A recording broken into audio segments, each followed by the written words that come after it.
पर ये छोटे मोटे हत्यारे, ये नाथूराम गोडसे, इसका क्या कसूर? अरे जब परमात्मा ने मार ही डाला तो ये तो बेचारा निमित्त मात्र है,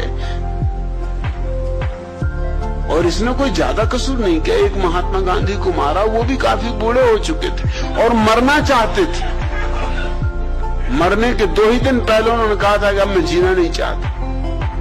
परमात्मा ने सुन लियो, कभी कभी सुन लेता है,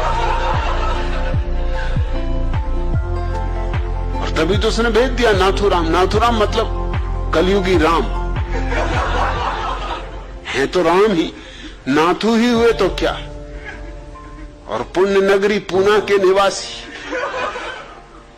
क्या जगह चुनी उन्होंने भी।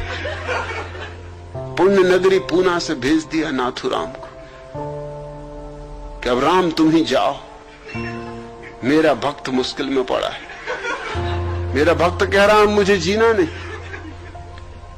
महात्मा गांधी कहते थे मैं 125 वर्ष जीऊंगा, मगर जब से सत्ता कांग्रेसियों के हाथ में आई तब से उनको पता चला अब जीना बेकार है। क्योंकि जैसे ही उनके शिष्य सत्ता में गए उन्होंने उनकी फिक्र ही छोड़ दी।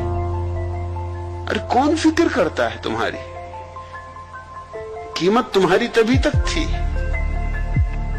जब तक सत्ता हाथ में ना आई थी। अब सत्ता उनके हाथ में थी, तुम हो क्या? रहो तो ठीक, ना रहो तो ठीक। असल में ना ही रहो तो ज्यादा ठीक, क्योंकि रहोगे तो कुछ ना कुछ गड़बड़ करोगे, कुछ दखलंदाजी करोगे, कुछ दांव पेंच बताओगे, कुछ इधर उधर की बातें लाओगे, उनकी राजनीति को ठीक से न चलने दोगे।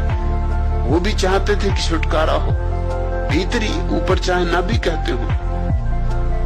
क्योंकि 7 दिन पहले ही सरदार वल्लभ भाई पटेल ने लखनऊ की एक राष्ट्रीय स्वयंसेवक संघ की रैली में ये घोषणा की थी कि राष्ट्रीय स्वयंसेवक संघ से ज्यादा सुंदर, सुव्यवस्थित, सुसांस्कृतिक और धार्मिक कोई संगठन भारत में नहीं।